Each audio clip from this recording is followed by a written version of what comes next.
All right, what we're going to do to go ahead and finish off our cork ring handle here, stick our blank up through the cork ring clamp, right through the hole in the center of the clamp. Push our handle up inside. I'll do it this way. All we're going to do is bring this block down. You can see the epoxy coming out between the rings as I just push down on it. And I take these wing nuts and tighten them. Try to keep it centered as we do that so we don't cause the cork to squeeze into any kind of an angle. Try to keep it straight. And you can tighten them down pretty good. I mean, you're talking about, cork up here through your reel seat and the bottom grip. And what I didn't show on film was before I put the reel seat on and the foregrip, I went ahead and clamped the bottom. I didn't leave it on there long enough for it to cure, but I went ahead and eliminated the spaces between the rings so the epoxy could start to really bond. So I wouldn't have to worry about it now that we've got the whole handle put together. We'll still tighten it to where, these rings will still be compressed, but they're already halfway there, being that we clamped them earlier. Like I said, we just clamped it and then took it off. We didn't wait for it to cure because we were going to come back and do this right away. All right.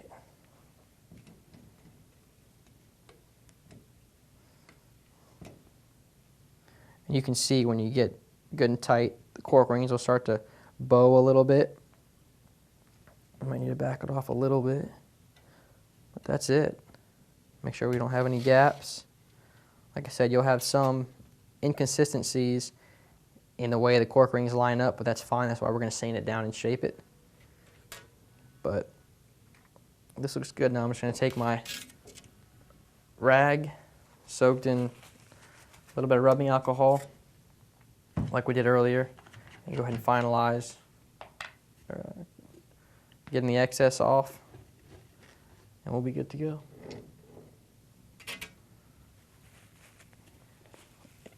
It's, the whole thing about rod building is just going slow, one step at a time, and keeping the whole process cleaned up along the way.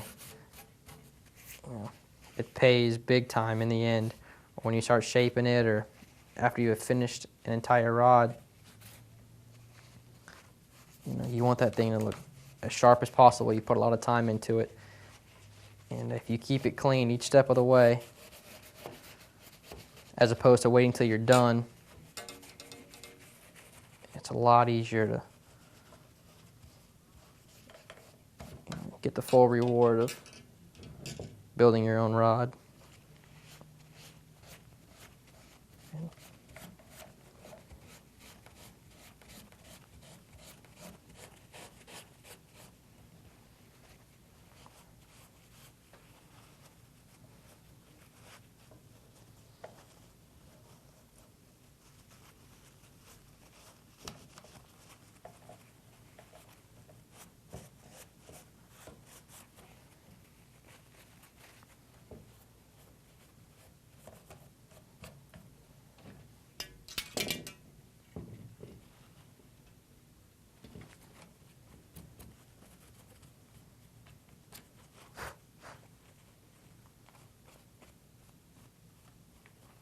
All right, looks good.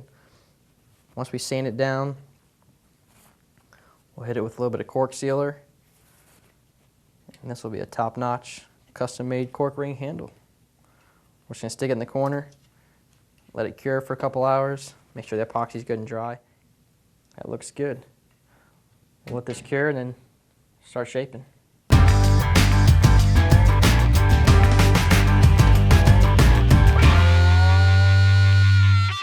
Now that our epoxy is totally cured, we're ready to go ahead and shape our rings here and turn this into a handle, a good looking handle.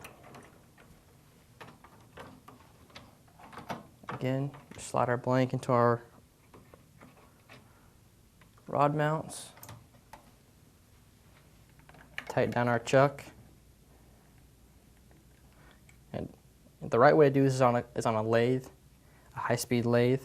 But for demonstration purposes and just to show you it can be done, I'm going to go ahead and do it here on the power wrapper.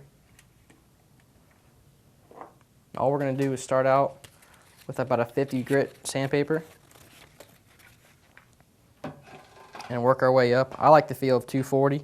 You can go all the way to 450 or even 600. But first, if you're going to do it from a lathe or a rod wrapper, you want to make sure that your rod is in there secure, because you're going to have pressure on there and it's going to be going at a high rate of speed, and any kind of wobble will definitely affect how your blank rotates. You want it to rotate as true as possible.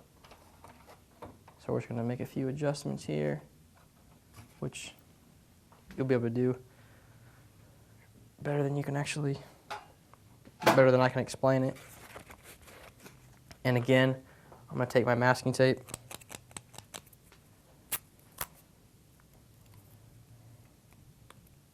and protect my reel seat and my blank.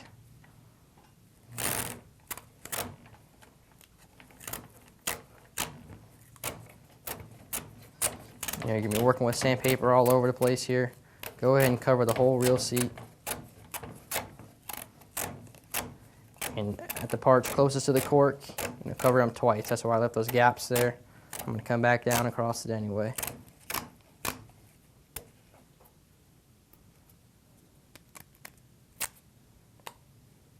Cover your blank.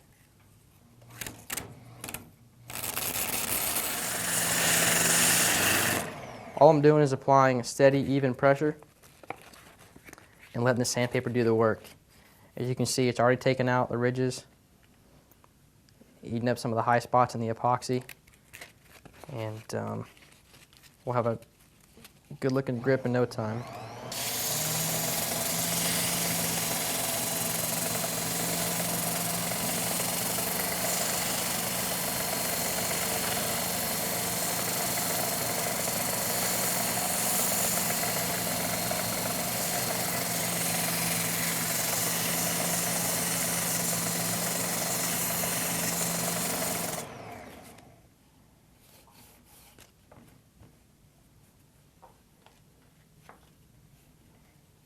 Another way to do it, if you don't have a lathe, or if you just prefer to work by hand, take a rasp or a wood file,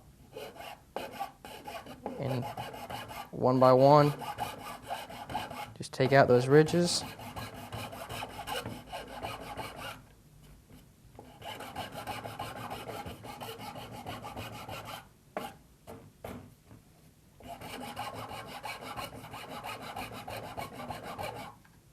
Again, doesn't have to be perfect. You just want to take out the high spots, and then you can work your way down it. Sandpaper, and do that by hand also. And ultimately, it only has to be as good as you want it to be. So personally, I like to deck it out. Spend a lot of time into the rod already. Might as well make it look as good as possible. So I'll put a little bit of extra time and effort into shaping the cork.